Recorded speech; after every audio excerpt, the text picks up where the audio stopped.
ესოსში გადახვეწილები, ვესტეროსელი ემიგრანტების ისტორია. ჯორჯ მარტინის სამყაროში ემიგრაცია ერთ-ერთი ყველაზე დრამატული ფენომენია.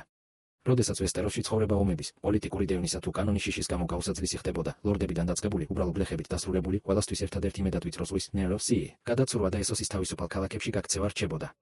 სერ ჯორამ მორმონტი, კრიმინალური ლტოლვილი.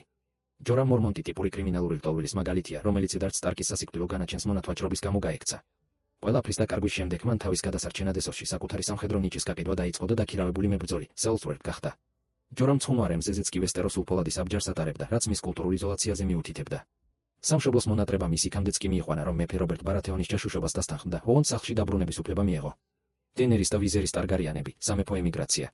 რობერტ ბარათეონის აჯანყების შემდეგ განდევნილი ტარგარიანების უკანასკნელი შვილები სამეფო ემიგრაციის ტრაგიკულ სახეს წარმოადგენენ.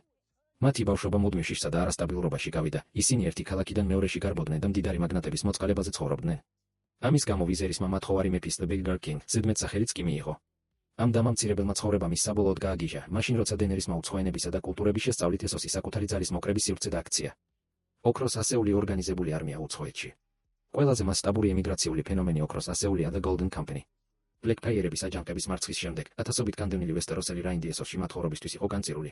სიტუაცია შეცვალა ეგორ რივერსმა, იგივე პიტერ სტილმა, რომელმაც 121 წელს ლტოლვილებისგან უძლიერესი დაქირავებული არმია შექმნა. ოქროს ასეული უცხო მიწაზე თაობების მანძილზე ინარჩუნებდა ვესტეროსულ ენასა და ტრადიციებს.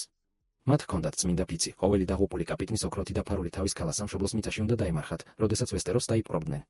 შეჯამება. ვიწრო ზღვის მიღმა გაქცევა პერსონაჟებისთვის მხოლოდ ფიზიკური გადარჩენა არ ყოფილა. მიუხედავად იმისა, თუ რა წარმატებას აღწევდნენ ისინი ესოსში, მათი ყოველი ფიქრი და ოცნება მაინც მშობლიურ მიწაზე, ვესტეროსში დაბრუნებას უკავშირდებოდა.